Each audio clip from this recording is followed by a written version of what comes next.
লেখছে আল্লাহ রসুল কবর থেকে উঠবে, ওহুয়া ইয়াবকি ওয়া ইয়াকুল, চোখে পানি নিয়ে উঠবে আর চিৎকার দিতে দিতে উঠবে, জিবরিল ময়দান তো খালি, আমার উম্মত কোথায়?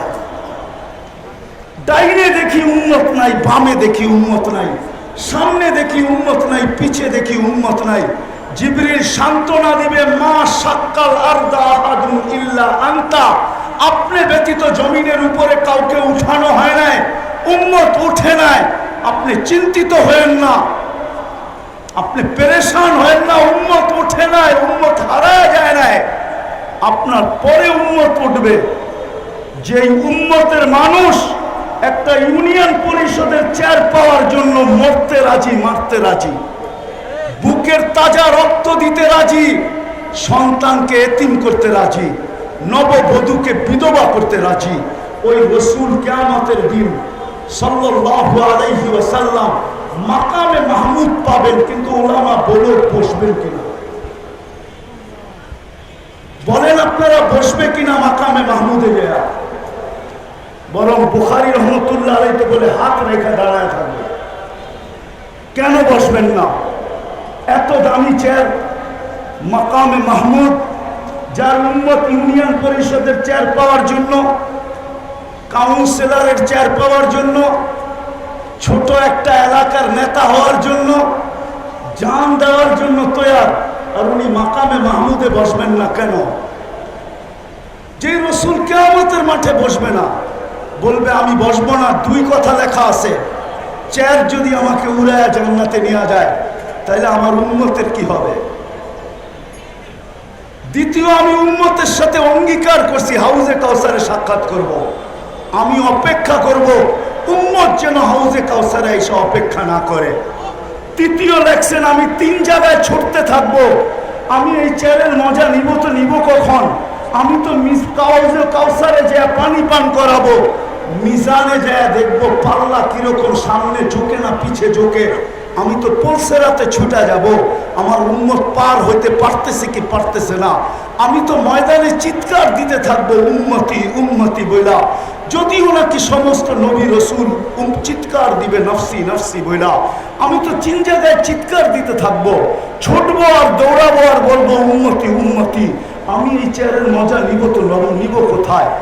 ওই রসুল যিনি উম্মতের জন্য এতটুকু দিয়া গেছেন, বলেন আজকে তার আদর্শ শুধু দাড়িতেই নিবদ্ধ, শুধু টুপিতেই, শুধু পাগড়িতেই, শুধু একটা জুব্বাতেই, শুধু সকাল বিকাল জিকিরেই, শুধু দাওয়াতেই? ওই রসুল আদর্শ দিয়া গেছেন আমাদেরকে। আজকে মুসলমান ওই আদর্শের, আমি তো ফিলিস্তিনের জমিন 14 বছর আগে চৈশা আসছি, 14 বছর। আপনি তো মিডিয়ায় দেখা চিৎকার দেন, আপনার সাথে আমার কোনো বিরোধ নাই, কিন্তু আমার মতো ওই জমিন চৈশা দেখেন না আপনারা। আমি অহংকার করে বলতেছি না, আগে 99টা বলতাম, আজকে 102টা বলতেছি। 102টা দেখা শেষ আমার, বাইচা থাকলে আরো দেখার ইচ্ছা আছে। আমি 14 বছর আগে ফিলিস্তিন দেখা আসছি। আপনি অদিয়ে মুসা শুনছেন, কিন্তু এই চোখ দিয়ে দেখেন নাই। আপনি অদিয়ে খলিল শুনছেন, যেখানে ইব্রাহিম আলাইহিস সালাম শুয়ে আছে, এই চোখ দিয়ে দেখেন না। আমার চেয়ে বেশি ব্যথা আপনার দিলে না, আমি বিশ্বাস করি, কেননা আমি অদিয়ে মুসা দেখা আসছি। আমি ইব্রাহিম আলাইহিস সালামের ওয়াদি দেখা আসছি, ওয়াদিয়ে ইব্রাহিম, যেখানে উনি শুয়ে আছেন। ফিলিস্তিনের জমিন আমি চৈশা আসছি, যেই জমিনের প্রত্যেকটা বালুর কণার সাথে বরকত মিশ্রিত। ওয়া বারাকনা হাওলা, ওই জমিন যেখানে আল্লাহ ১৬ লক্ষ নবীদেরকে জীবিত করে একত্রিত করছেন, আর ওই নামাজ যেখানে মুহাম্মদুর রাসূলুল্লাহ ইমামতি করছেন,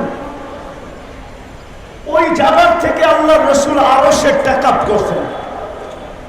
মক্কা থেকে বাইতুল মুকাদ্দাস পর্যন্ত রানওয়ে ছিল, বাইতুল মুকাদ্দাস থেকে টেকআপ করে উপরে উঠছেন। ওই জমিন যেখানে 70 জন জলিলুল কদর সাহেব নবীর কবর পড়া রাখা আছে, কোন কবি লিখছিলেন, এমন দেশটা কোথাও তুমি পাবে না কো খুঁজে, সকল দেশের সেরা সেজে নবীদের জন্মভূমি। ফিলিস্তিন নবীদের জন্মভূমি। আপনি তো মিডিয়ায় দেখা চোখের পানি ঝরান, আমার এখানে ব্যথায় পড়া। আজকে 200 দিনের উপরে হলো, 40,000-এর উপরে মানুষ মারা গেল।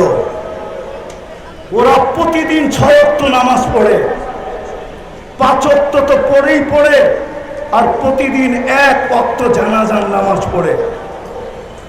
গত রমজানের হেরেমের কান্না দেখা আমার বিশ্বাস হইতেছিল, মনে হয় এইবার 1 ঈদ হবে না, 2 ঈদ হবে। বাইতুল মুকাদ্দাসের স্বাধীন, ফিলিস্তিনের স্বাধীনতার ঈদ হবে, আর রোজার ঈদুল ফিতর হবে।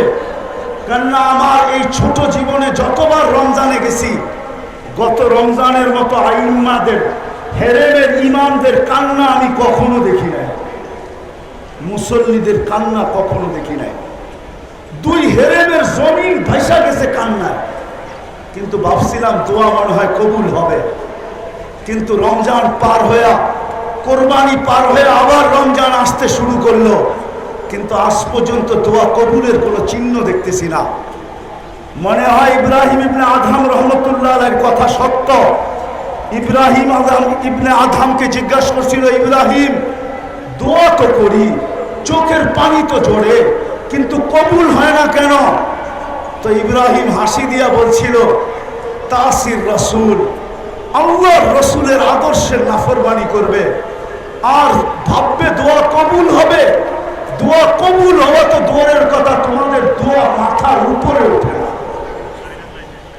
আমার কথা শেষ, পায়ে হাত দিয়া বলতেছি, আসেন আমরা এই রবিউল আউয়াল মাসটাকে কেন্দ্র করে প্রত্যেক মহল্লায় মহল্লায়, মসজিদে মসজিদে, গলিতে গলিতে, সর্ব জায়গায় ছড়ায়া যায় আমরা আল্লাহর রসুলের আদর্শকে বয়ান করি, আল্লাহর রসুলের সিরতের চর্চা এবং আলোচনা করি, মানুষকে উদ্বুদ্ধ করি যেন আল্লাহর রসুলের আদর্শের দিকে বাড়ে। এইভাবে যদি আমরা প্রত্যেক গলি গলি একটা পরিবেশ তৈরি করতে পারি, তাহলে আমার বিশ্বাস, আমার জাতিকে আমি চিনি, 1400 বৎসরের তারিখ দিয়া চিনি। আমার জাতি ইনশাআল্লাহ একদিন জায়গা উঠবে, আর আমরা যা চাই এটা আওয়াজবিহীন আমার জাতি কাঁধে নিয়ে দাঁড়ায় যাবে। কেননা এই জাতি জুলুম বেশি দিন সহ্য করতে পারে না। এই জাতিকে আপনারা আধ্যাত্মিকভাবে চিনেন না। বাংলার জাতি আর এই মাটি আধ্যাত্মিকভাবে আপনারা চিনেন না। একটু ইঙ্গিত দিছিলাম আমি যে 1400 বৎসর আগের কোরবানি এখানে লুকানো আছে, কিন্তু আমাদেরকে একটু সজাগ হতে হবে। প্রত্যেক মসজিদ মসজিদ, মহল্লায় মহল্লায় আমার বিশ্বাস উলামায়ে কেরাম এইখান থেকে আজকে প্রোগ্রাম বানাবে যে আমরা ঢাকা শহরের একটা গলি রাখবো না, একটা মসজিদ রাখবো না, একটা ওয়ার্ড রাখবো না। আমরা সিরতের প্রোগ্রাম দরকার হলে ডেলি 5টা 10টা করব। আর আলহামদুলিল্লাহ ঢাকা শহরে উলামায়ে কেরামের অভাব নাই। একদিনে 20টাও সামলাইতে পারবে, 50টাও সামলাইতে পারবে, 100টাও সামলাইতে পারবে। আমি আপনাদের কাছে হাত জোর করে বলতেছি, আসেন আমরা একটা বছর কইরা দেখি, তারপরে আমাদের এখানে পরিস্থিতি কি দাঁড়ায়। যদি কথা সত্য বলে থাকি তাহলে আল্লাহ যেন এটাকে কবুল করেন, আর যদি ভুল ত্রুটি হয়ে থাকে তাহলে আল্লাহর কাছে মাপ চাই, আল্লাহ যেন মাপ করেন। সবার কাছে দোয়া চাই, আল্লাহ যেন সুস্থ সবলভাবে আবার এই মাটিতে সফর শেষ করে আবার ফিরায় নিয়ে আসেন। ওমা আলাইনা ইল্লাল বালা।